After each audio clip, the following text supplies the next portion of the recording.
Budget में अक्सर इस दलील के साथ टैक्स बढ़ाए और सेस लगाए जाते हैं कि गरीबों के लिए पैसे चाहिए, लेकिन कल्याणकारी योजनाओं में सबसे निचले तबके का कुछ कल्याण हो भी रहा है क्या? बीड़ में हमने मजदूरों की जो दुर्दशा देखी है वो दिल दहलाने वाली है। सबके हाथ को काम मिले, ये वादा है इस सरकार का और इस पर काफी ध्यान दिया जाएगा आने वाले बजट में।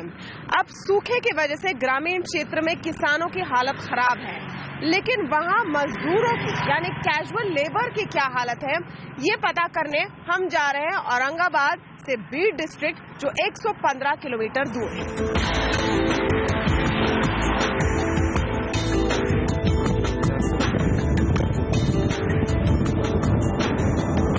सुबह के 8 बज रहे हैं।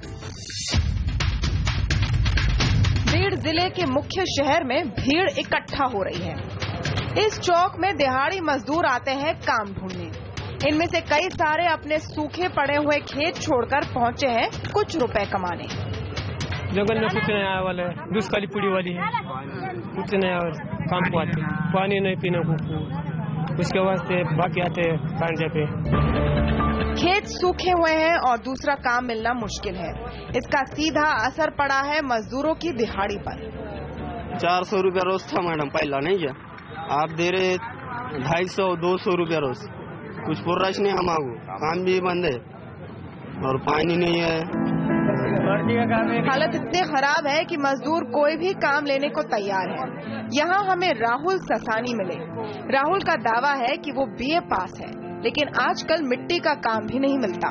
BA MA आपने पढ़ा, फिर उसके बाद आपने ऑफिस में ट्राई नहीं किया नौकरी? ट्राई किया था मैंने खुद, तो मेरा नहीं पैसे मांगते थे ना सामने वाले, सरकार वाले सामने। कुछ फायदे का है क्या? कुछ इतना पढ़ के भी बेकारी काम करना पड़ रहा अभी फिलहाल।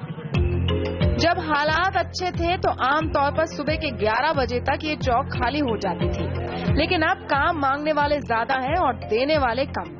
हमारे कैमरा टीम के 1 घंटे के इंतजार के बाद एक कॉन्ट्रैक्टर दिखा। क्या काम है? ईंट डालने के कितने? 3000 है। कितना भाव लिए? 3.5। उसने मोल भाव किया और एक मजदूर को अपनी बाइक पर बिठाकर चला गया। यहाँ सूरज चढ़ गया है, लेकिन अभी भी लोग रुके हुए हैं काम के इंतजार में। जहाँ हफ्ते में पहले 5 दिन काम मिलता था, अब 2 दिन भी मुश्किल से काम मिलता है। सूखा पड़ा हुआ है पिछले 4 सालों से और इसलिए कंस्ट्रक्शन का काम भी कम हो गया है। काम के ऐसे तेज कंपटीशन में महिला मजदूरों का नंबर आता ही नहीं है। जो थोड़ा बहुत काम है भी वो पुरुषों के हाथ लगता है। कांता बाई सुबह से काम के इंतजार में रुकी है। वो कहती है कि कई दिन तो खाली हाथ घर लौटना पड़ता है। आपको दिन का कितना मजदूरी मिलता है? मजदूरी क्या 200-250 रुपए बहुत हो गया। अच्छा, और आजकल कितना मिल रहा है? आज तो कुछ भी नहीं ना, एक हफ्ते में 1-2 बार। पूरे इलाके में सूखे की मार सिर्फ खेती पर नहीं पड़ी है। बीड़ में सारे कंस्ट्रक्शन काम बंद करने का आदेश दिया गया है। जाहिर सी बात है, जहां पीने का पानी मुश्किल से मिलता है, वहां बिल्डिंग बनाने में पानी इस्तेमाल करना गलत लगता है। लेकिन फिर इन मजदूरों का क्या होगा? कामगार वो आज कोई पूछने वाला नहीं। बीड़ शहर में नहीं, मराठवाड़े में 4 साल से दुष्काल गिर रहा है, लेकिन न प्रशासन देखता है, सरकार दिखती है, न यहाँ के कोई राजकीय लोग दिखते हैं। इन मजदूरों की शिकायत है कि सरकार का पूरा ध्यान सूखे की मार झेल रहे किसानों पर ही है। इस बात को लेकर मजदूरों में कितना गुस्सा है, जरा सुन लीजिए।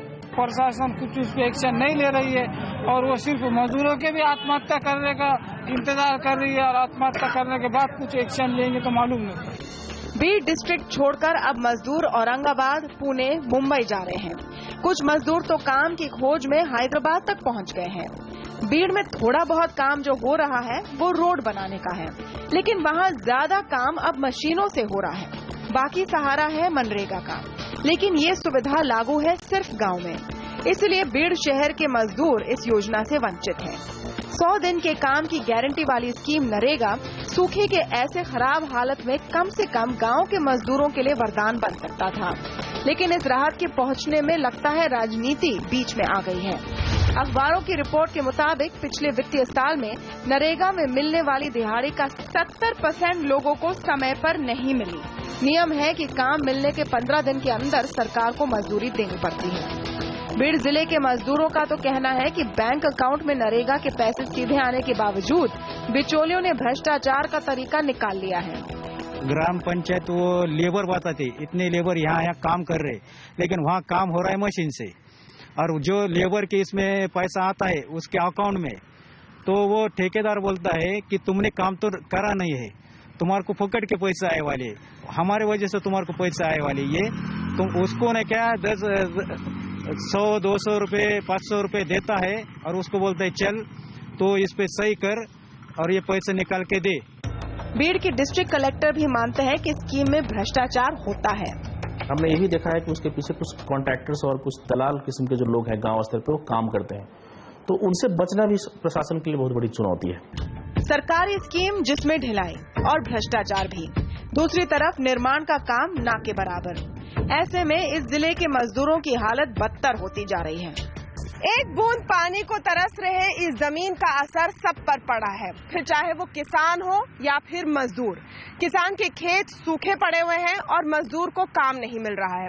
अब सरकार की चुनौती है कि कैसे अपने स्किल इंडिया में ऐसे मजदूरों को शामिल करें जो इस वक्त बेरोजगार बैठे हैं। क्या इसका समाधान नरेगा में ही है? ये एक बड़ा सवाल अब खड़ा होता है। बीड़ डिस्ट्रिक्ट में कैमरामैन स्वप्निल के साथ तमन्ना इनामदार दत्ता।